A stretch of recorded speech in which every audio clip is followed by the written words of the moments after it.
Hey everybody, Dale here again. It is time for another project. And this one's going to be in the garage, but it won't be as long as the other ones that I just finished in there. Should be a lot quicker. And it's a beautiful day out there, so let's get to it.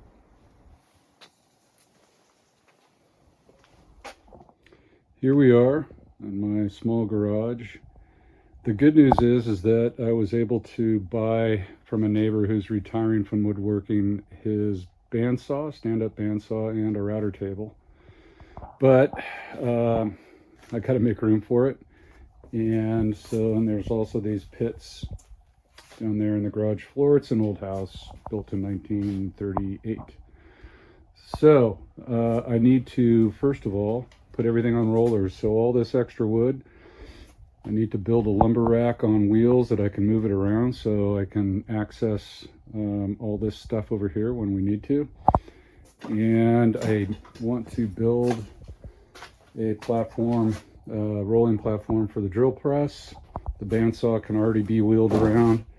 And then to make the rolling of things around a little bit easier, I want to fill some of these pits in on the concrete. So that sums it up. So here's what I'm thinking for the lumber storage rack.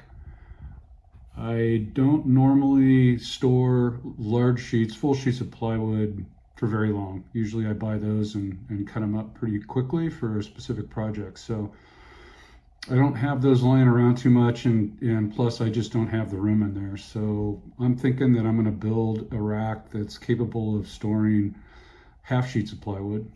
And so the design I came up with was a bottom frame that's 2 feet by 4 feet in dimensions, made out of 2x4s, and then I'm going to use some scrap pine that I have for the platform. And then these A-frame pieces are going to be 2x4s, 4-foot section 2x4s that are tilted at an angle of 5 degrees. And then at the top, I'm going to bind these together with 2x2s, put some more 2x2s in the middle, and then I'm thinking at the bottom I'll put in some plywood or maybe some more of the scrap pine boards that I have to create a little area for storing other scraps that that aren't sheet goods. Anyway, that's my thinking. We'll see how it goes. In order for the 2x4s that make up the frame of the lumber rack to fit snug on the bottom, since they're going to be tilted at 5 degrees, I need to make a 5-degree cut in the end, and I'm going to do that on my saw using the miter. So it's set at 5 degrees, and I'm just going to cut it this way, and let's go make some sawdust outside.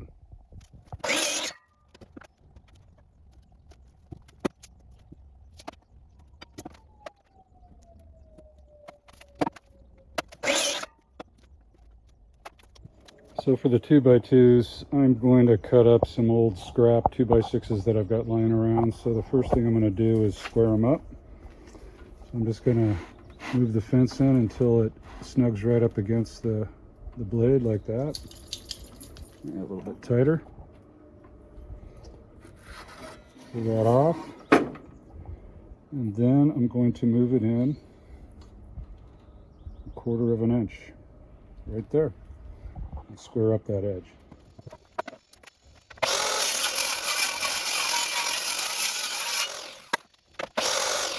These are the 2x2 cross pieces, and I want to cut them all to the same length. And most shops are set up that they have a stop that they can set so that every piece you cut is exactly the same length.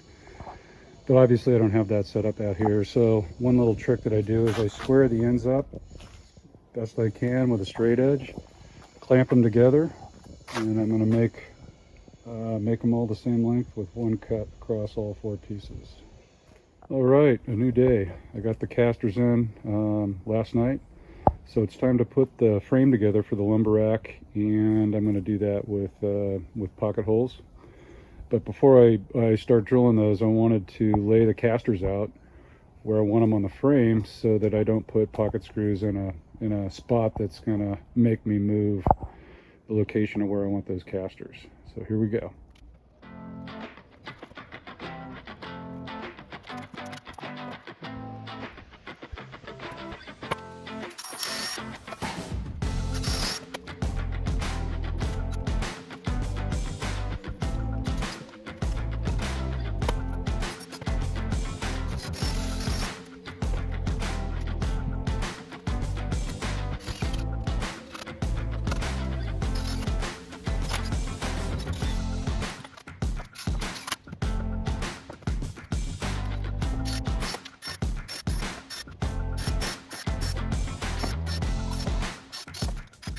time to put the casters on.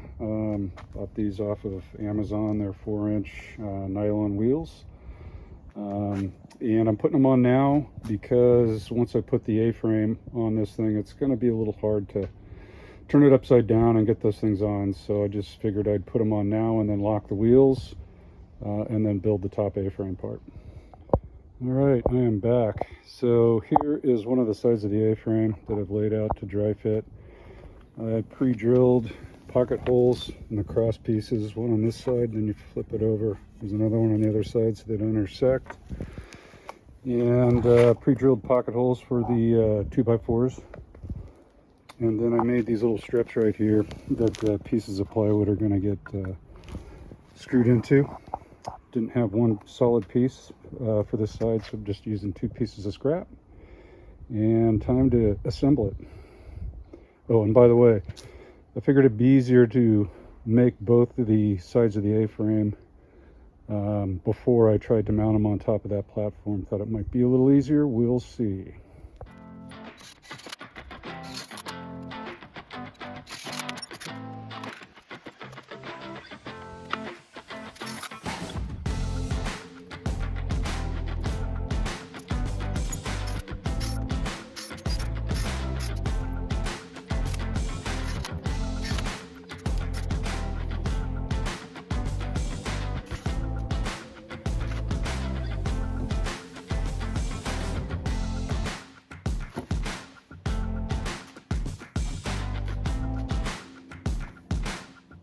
Almost done.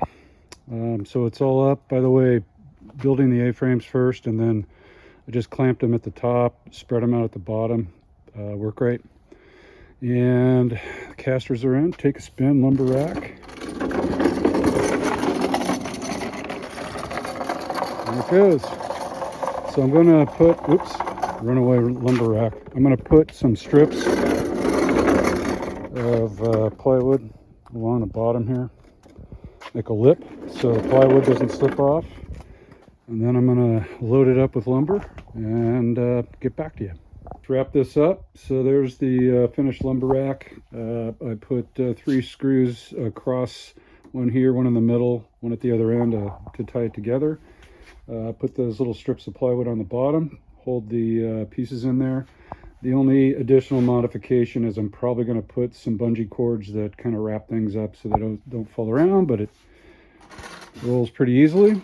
And I also plugged up, doesn't look great, but it's a lot better than it used to be, the big holes in the garage floor, so everything rolls a lot easier. That was the stuff I used right there. It was a little tricky to get used to. It hardens up in a hurry. And then I put move this box, I put my drill press on a rolling platform as well. So that thing can be rolled around as easy as everything else. So anyway, that's it. Things look a lot better in here, and on to the next project. See you then. Bye.